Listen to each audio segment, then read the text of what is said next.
Good morning po. As of 8 a.m. today, nakapagtala na po tayo ng 5,092 aftershocks. And yung pinakamataas na naitala is magnitude 5.1. So we would expect these aftershocks to last for several days to several weeks.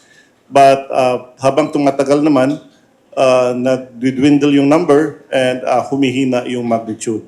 And also yesterday, nakita na ng aming quick response team yung on-land trace ng fault that produced the magnitude 6.9 event.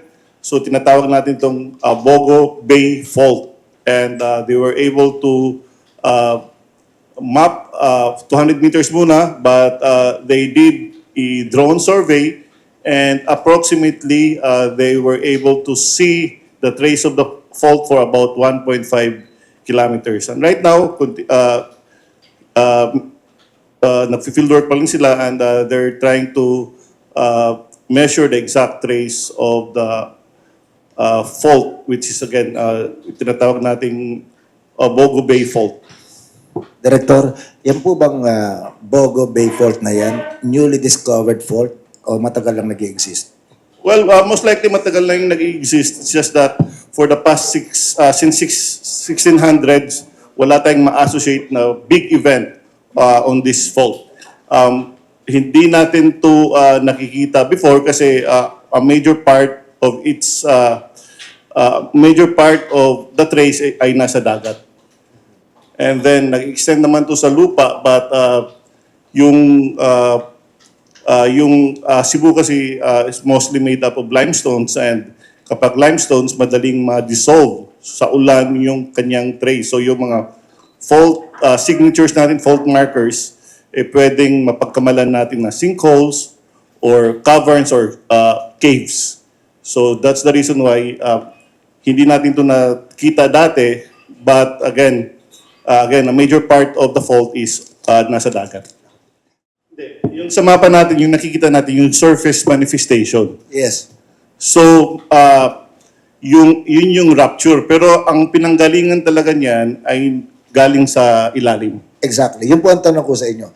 May data po ba tayo o may information kung gaano kalalim doon sa nakikita nating surface map ng fault ang pwedeng maging dahilan ng paggalaw? Kasi basic, pagbababaw ang galaw, That's right. mapaminsala. Ang fault, kapag makapag-produce yan ng surface rupture, most likely, ang fault natin ay nasa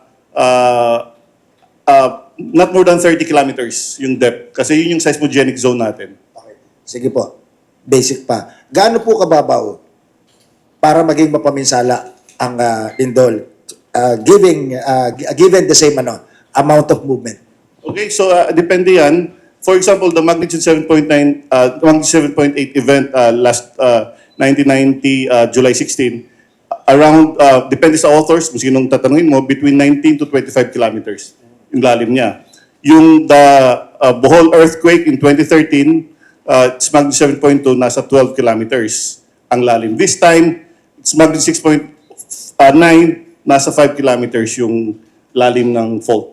Yung source ng lindol. Sige po. So, alam na natin yung algorithmic effect ng lalim at saka ng lakas. So, sa inyo po bang pag-aaral na kumpara kung yung magnitude 7 plus noong 1990 na 25 kilometers ang lalim, kung naging 5 kilometers kaya ang lalim, ano kayang dasal lang gagawin natin? That would be more devastating kasi it's magnitude 7.8. Ganito kasi yan. Yung lindol natin ang gagaling yan sa ilalim ng lupa. And as it travels towards the surface, yung seismic energy humihina. Okay, so say for example, the magnitude 6.9 earthquake na nangyari sa Cebu. Okay, so sabihin natin 70 kilometers yan ang source. So as it travels towards the surface, halos wala na siyang lakas pagdating sa ibabaw. Kasi nagde-dissipate yan as it travels, nagde-diffuse yung seismic energy. Now, if the same magnitude 6.9, 5 kilometers lang yung pinanggalingan niya from the surface, pagdating na sa ibabaw, malakas pa rin. Kaya devastating. So, depende din yan. Again, there are many factors kung bakit devastating. First, mataas yung magnitude. But even if you say you have magnitude 7.5, kung 100 kilometers naman yung pinanggalingan niya, pagdating sa ibabaw, halos wala ng lakas yun. Meron po ba tayong instrumento o kaalaman para masukat potentially kung sa isang specific fault line, alam natin kung gaano kalalim ang pagmumula ng energy? Yes, pwede natin ma-model. Modeling yung ginagawa natin. Meron po ba tayo models? May mga models tayo, may mga dislocation models tayo. But kailangan natin sa dislocation model is dapat may idea tayo kung ano yung paggalaw niya in the past. So dapat gumalaw muna siya bago natin makuha yun. Kasi input yan sa modeling natin. Yung that's what we call dislocation modeling. We'll be able to calculate kung saan from the surface downwards, kung saan nakalock yung mga bato natin. Kasi kapag nakalock yung mga bato natin, ibig sabihin doon yung source ng friction. Kapag gumalaw yan, doon yung magiging tawag natin focus, yung source ng lindol. Sige po, mananakot ako ng konti. Yung bang dating Marikina Valley Fault Line, pinalitan na yata ng pangalan kasi nagalit yung mga real estate companies. Gaano kalalim o kababaw yung potential na pagmumula ng energy kapag gumalaw yung sinasabing TBO, the big one? Well, hindi natin na-model kung gaano siya magiging source niya. But we would assume that it would be a shallow earthquake. And again, when we say shallow earthquake, it should be less than 30 kilometers. Kasi again, ayun yung tinatawag natin from up to 30 kilometers, dyan nagko-concentrate yung karamihan ng ating mga malalakas na lindol. Anong mga area sa Pilipinas ang earthquake prone? Okay, so practically buong Pilipinas yes, that's right. Practically buong Pilipinas ang earthquake prone kasi po we're part of the Pacific Ring of Fire.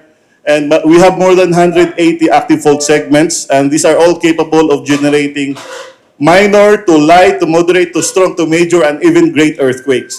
Except Palawan, kasi Palawan belongs to the stable Eurasian plate. So walang fault doon, but it doesn't mean na hindi sila makakaramdam ng lindol. In fact, there was a big earthquake. Not big, but there was an earthquake nasa dagat naman, east of Palawan. And it was felt in Puerto Princesa. Pero wala tayong fault sa Palawan mismo. So pwede pala mag-build ng mga doon, skyscrapers. So paano po yung mga ginawang bagong public school buildings? Can they withstand yung force na naramdaman sa Bogo? Well, for as long as the building code is being followed and we followed kasi ang sa building code kasi a structure is supposed to be able to withstand an intensity 8 earthquake, which is devastating. So for as long as we follow the minimum engineering standards and we follow the building code, then it should be safe. Ang minimum po ay intensity? It should be able to withstand an intensity 8 earthquake. Intensity 8. Okay. Meron po ba kayo simulation na ginagawa? A simulation for the... Kung gaano babagsak yung... gaano kalakas para bumagsak? Meron tayong simulation, but meron tayong actually nag-simulate tayo nag-construct, I think that was in 2004, nag-construct ng bahay and then niyanig and then kikita natin kung ano yung paano babagsak yung bahay. Magandang araw po. Ang sabi po natin, parang yung familiarity natin dito sa fault line na ito ay virtually parang bago dahil wala tayong mga datos na tutulong sa atin para maintindihan yung activity ng fault line for yung mga nagdaang panahon. Gaano ka-importante yung familiarity natin sa mga fault lines? Number one. Number two, kayo na rin na nagsabi na prone tayo sa ganitong mga quakes.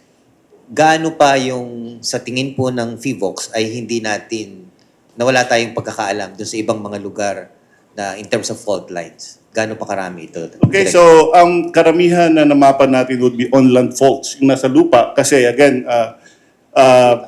kita and then they have a direct and visible effect doon sa mga i-construct natin mga bahay. So of course, prioritize din natin yan. But yung onshore faults, yung nasa dagat, are also equally important and equally hazardous. It's just that kailangan natin ng another type of methodology para mamapa natin yan. So right now, ang minamapa natin on-land faults, although meron din tayong some ideas some of the faults na dumaan sa dagat like the Sibuyan Sea Fault, the Lubang Fault, of course, the Philippine Fault from Davao to Luzon yan, dire-diretso yan. So, of course, between, for example, Leyte and Masbate, dagat yan. So, most likely, for sure, dumaan yan sa dagat. And then, ngayon, gaano ka-importante yung na maging familiar tayo sa mga faults.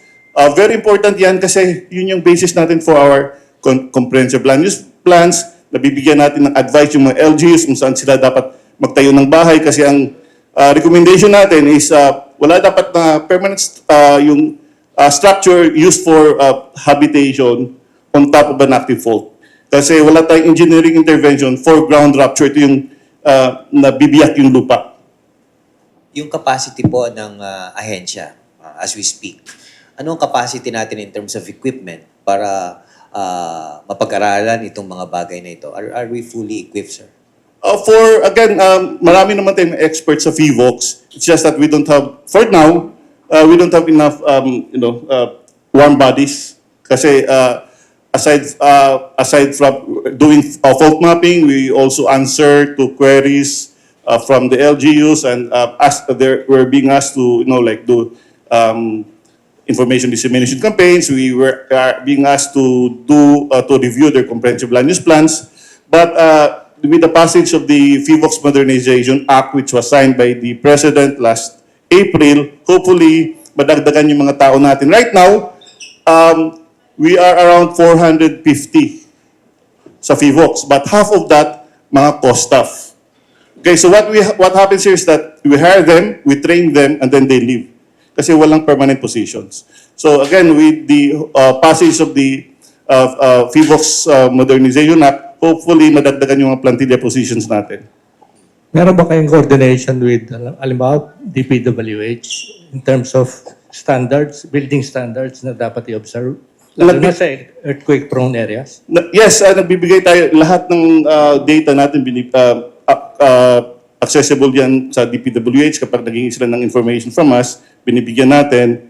And yung location ng mga active faults natin, alam din ng DPWH. In fact, everybody can access yung Hazard Hunter PH. Makikita nyo, if you're interested, you'll be able to know kung gaano kayo kalapit or kalayo sa active fault. Not only for active faults, but also for other earthquake hazards, for volcano hazards, for even hydromet hazards. Yung hydromet hazards, we have flooding, rain-induced landslides, storm surge. Makikita natin doon. We just have to click kung anong lugar gusto natin malaman, and all the information about earthquake-related hazards, volcano-related hazards, hydromet hazards ay nandun po. And you can download the report and you can use this report as official documents. Yung po sinkhole, nakakatakot yan kasi bago nangyari ito, may napanood, naging viral yung sa Thailand na kumakain daw ng Hilux. Meron po ba tayong kakayahan na alamin kung nasan yung sinkhole?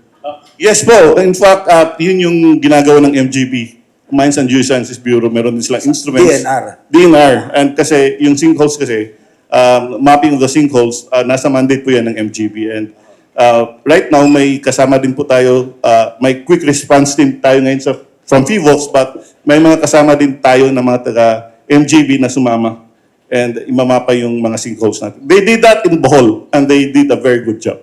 So, magandang delineation. Yung taga-MGB naghahanap ng butas, kayo ang fault finder. That's right, that's right. Yung po mga binabanggit yung data, kasi kami, para sa amin ng numero, sa mga journalist, numbers are esoteric information eh. Nandiri yan, alam namin mahalaga, pero di namin ako paano gagamitin.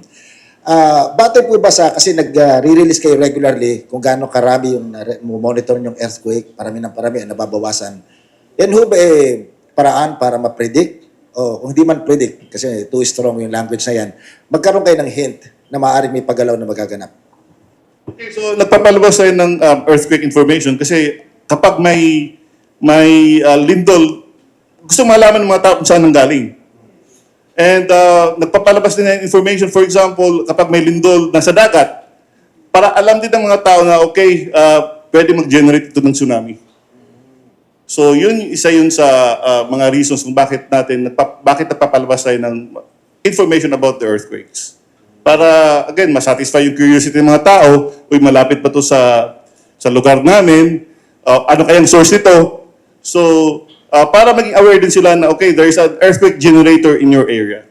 Isa pa pong tanong, kanina nabanggit yung pag-aaral ng Japanese funded, 2004. Eh yun po 21 years ago. Na-adjust na po ba kung ilan yung potential na mamamatay? Okay, next year, we will revisit the study. In fact, may ongoing talks na ngayon with JICA, OCD, DOST, and of course, opisina namin. And we're just waiting for some signatures. But next year, mag-start na ulit tayo we will revisit the study. Of course, 20 years old na yun. So marami nang nangyayari, maraming nadagdagan yung tao sa Metro Manila, nadagdagan yung mga buildings. So we really need to revisit this study. And of course, next year, we will start. Isa pa po. 21 years ago na ginawa yun, may dagat pa yung Manila Bay. Ngayon, casino na ang nasa Manila Bay. Gaano ka-safe ito? Okay, you're talking about the reclamation. Okay, so kapag mga reclaim kasi pwedeng magkaroon ng liquefaction. Kasi yung liquefaction usually happens along coastal areas and yung sand kasi angular yan and during strong shaking, may tubig yan in between. And during strong shaking, the sand particles will go down and water will go up. So yun yung hazard ng liquefaction. But there is a engineering intervention for liquefaction. So kapag magpapatayo ka ng building, you have to make sure that you anchor it doon sa bedrock. Yung Quezon City ba medyo safe from any earthquake sa Marikina Fault? May parts sa Quezon City transected by the West Valley Fault. But the thing is, huwag tayong masyadong mag-concentrate dun sa exact trace. But the whole of Metro Manila, kahit malayo ka dun sa West Valley Fault, kasi ang iba, kampante na, okay, 200 meters pala ako or 5 kilometers pala ako from the West Valley, I'm safe. Hindi po yan. Kasi the West Valley Fault, the whole of Metro Manila, if it moves, if magkaroon mag 7.2 earthquake, the whole of Metro Manila would experience an intensity 8 earthquake. And that's the intensity 8, it's devastating. And meron na po, again, based on the 2004 study, marami pong maging casualties around, nabanggit nyo kanina, around 33,500 in Metro Manila alone. And if you include other provinces around Metro Manila, that would go as high as 48,000. So ngayon, mga 49,000 na yun. Alam ko sa Quezon City, may planong magtayo ng 80-story condo, not far from here, dyan lang sa tabi-tabi. Ano yung dapat na specifications ng ganong katataas na building, given yung Well, of course, dapat alam ng mga engineers yan. Ang sinasabi na for as long as the structure is not constructed on top of an active fault. Kasi nga, wala po tayong engineer intervention for ground rupture, yung nga, nabibiyak yung lupa. But kapag malayo naman, ang sinasabi natin, 5 meters on both sides of the trace of the active fault, may mga engineer interventions. Kasi kapag 80-story high, magiging niyan would be ground shaking. But again, as I've said, may mga engineering interventions naman. Sa tatay ko lang ho narinig yung Ruby Tower, hindi ko na ho inabutan yan. Pero yung 1990, inabutan ko ho yan. Tapos inabutan din ng marami sa atin yung Bohol, and then very recently, itong ang Cebu. In terms of yung preparation ho ng tao, yung level ng kaalaman ng tao, kamulatan, tungkol dun sa panganib na dulot nitong ganitong kalamidad, satisfied ho ba kayo? Considering na continuing yung mga pagbibigay ng mga drills ng national government, ano yung level ng kaalaman ng tao ngayon in terms of kahandaan nila? I would say that we're more prepared now than say 20 or 30 years ago. Ang laki ng naitulong ng social media sa pagkalat ng kaalaman. So napukay yung awareness ng mga tao. Ang downside naman is dumadami din yung mga fake news. So yung iba hindi nahirapang mag-filter out kung ano yung totoo or ano yung hindi. But I would say that we're more prepared now than say 20 or 30 years ago. Ang laki ng naitulong ng social media, as I've mentioned, and yung earthquake drill na ginagawa natin every quarter. But of course, may mga room for improvement pa rin. Like nakita natin sa video when the magnitude 6.9 event happened in Cebu, nakita natin yung ibang adults during the shaking ay nagtatakbuhan. Hindi natin yan ni-recommend. Kasi during the shaking, you're supposed to do the duck over and hold. Kasi kapag tumatakbo ka or nag-evacuate ka or nagpapanik ka during the shaking, pwede kang matisod or matumba. And kapag may tao kasunod mo, matutumba din. So magkakaroon ng stampede. So that would be ironic, hindi ka namatay doon sa pagbagsak ng building, namatay ka dahil sa stampede.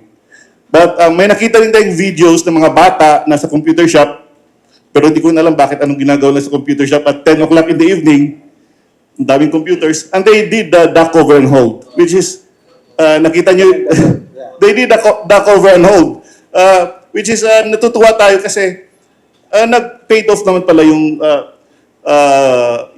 ginagawa natin na regular na earthquake drill. And may mga iba din, yung ibang adults na duck over and hold. So maganda yun. But again, as I've mentioned, there's still a lot there's still a room for improvement. Nakita ko sa website ng PHIVOLCS, parang regular monitoring yun, no? Earthquake activity daily. At madaming lugar sa Pilipinas ang coverage ng monitoring. Yes, we have around 100. We have 125 seismic stations spread all over the country. But for the size of the Philippines, the ideal number of seismic stations would be 300. So we have 300 minus 125, that would be 175. And with the GAA na tatanggap natin, 4 lang every year yung na-add.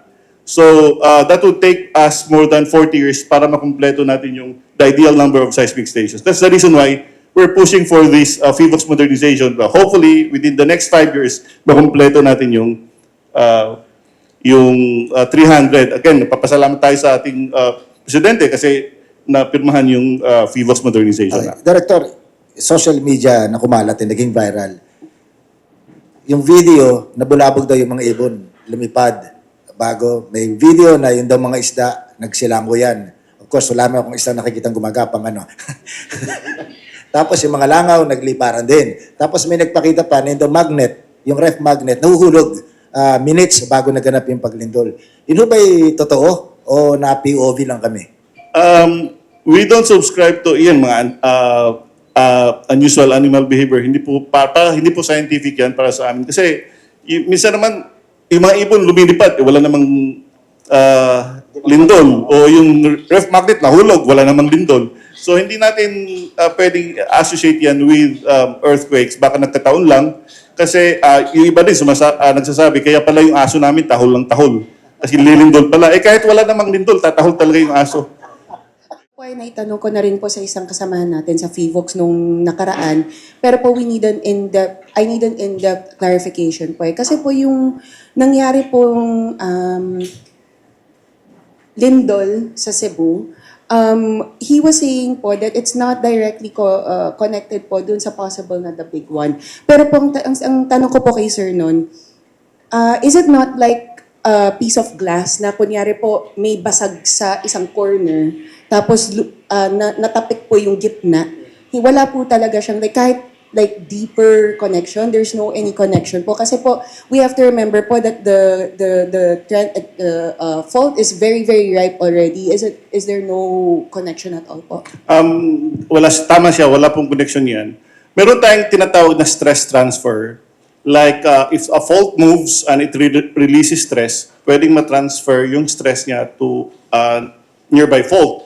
But these faults, they have to be very close to each other. Nangyari yan during the October 2019 series of earthquakes in Cotabato. In a span of 1 month, meron tayong magnitude 6 and above. May magnitude 6.3, may magnitude 6.4. In 1 month yan, 4, sunod-sunod. Kasi yung mga faults doon, magkakatabi-tabi. So, pwede yan, pwede magkaroon ng stress transfer. Magandang analogy dyan would be, pinagalitan ako ng misis ko. na-stress ako. Pagdating ko sa opisina, pinagalitan ko rin yung mga subordinates ko. So, biro lang yun, but cascading. But they have to be very close to each other, yung mga active faults natin. Dito sa Cotabato, 5 kilometers yung distance ng one fault to another. But dito naman sa Cebu and the West Valley Fault, masyado na pong malayo yan.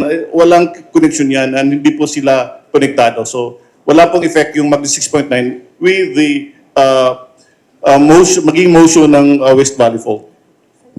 Sir, follow-up lang po. Sir, considering po that volcanoes are like pimples on the mantle, how is it not connected rin po? Kasi po sinasabi po nila na kung nasa Ring of Fire daw po kasi tayo bakit daw po hindi siya connected at all? Yung Pagsabog po nung tao, kasi po nagkasabay-sabay. okay. So again, Opo. masyadong malayo po yan. Hindi nga naramdaman sa Taal yung earth sa Luzon, yung mag 6.9 earthquake. So hindi po pong connection yan. Although of course kapag masyadong malapit yung volcano, pwedeng ma-trigger yung eruption as a result of the earthquake. Nangyari na yan sa Kamchatka noong July 29. There was a magnitude 8.8 earthquake it's in Russia. And a few days after, sumabog yung nearby volcano. Malapit lang din sa epicenter. Nangyari na rin yan sa Indonesia. And in fact, dito sa the 1991 Pinatubo eruption, it's still a debate among scientists. Kung yung 1990 Luzon earthquake ba nakapag-trigger doon sa Pinatubo eruption kasi naalog yung magma chamber. But they have to be very close. So yung wala pong connection yung pagputok ng Taal volcano early morning of October 1 doon sa September 30 na mag 6.9. Just that we have 24 active volcanoes. And we have more than 180 active fault segments. So there is always this possibility na magkakasabay-sabay yan, yung activity. So sir, yung Taal naman po connected to the big one, wala rin po. Well, pwede rin. Pwedeng matrigger kapag if there's a West Valley Fault motion, mag 7.2, pwedeng matrigger ang eruption ng Taal volcano. Sorry sir. So mauuna po yung earthquake before po the eruption. That's right. Yung earthquake yung mag-trigger kasi iaalog niya yung magma chamber. So hindi po maaari na warning sign na po yung nangyari sa Taal for the big one. No, hindi po. Okay. Kasi yung Taal volcano naman, every now and then, pumuputok yan. Alert level 1 siya, so every now and since January halos every month, meron tayong minor phreatic eruptions. Anong question nyo kung meron ba tayong equipment na time? Ano lang yun, split seconds lang yun. Instantaneous po yan, so wala po tayong equipment right now that could tell us, kahit meron split seconds lang yan, we have no time to react. So, but again, hindi natin masasabi kasi nga instantaneous yung pag-break ng mga bato and nararamdaman ka agad natin. Para makapaghanda. Okay, sige, that's right. To be forewarned is to be forearmed. Yung epicenter ng mag 6.9 September 30 earthquake ay nasa dagat. So nag-release po tayo ng tsunami information saying na may mga models kasi kaming ginagawa saying na it may produce minor sea level disturbance at saka yung waves would not be more than 1 meter high. So nagpalabas po tayo noon and then meron din tayong start time, expected arrival of the waves, and the end time. So, ang sinabi natin doon sa advisory, the waves may arrive between 9:59 p.m. and 11:20 p.m. So, nung walang nangyari, nilift po natin yung advisory natin. Sa SOP kasi namin, we have to lift it only after 2 hours after the end time. So, we lifted the advisory at 1:20 a.m. ng October 1. So, Director, does it mean hindi tayo prone sa tsunami o talagang hindi lang nangyayari? Prone tayo sa tsunamis. In fact, we have history of tsunamis before. Yes, ang pinaka-devastating would be the 1976 Moro Gulf earthquake where 8,000 people died. There was a magnitude 8.1 event. It happened past midnight of August 17, 1976. And masyadong mabilis yun. 5 minutes after the main shock, dumating yung tsunami waves. And it happened past midnight, tulog yung mga tao. That's the reason why yun yung isa sa mga contributory factors kung bakit masyadong mataas yung casualty. Marami tayong we have 6 active trenches on both sides of the Philippines. They are all capable of generating tsunamis.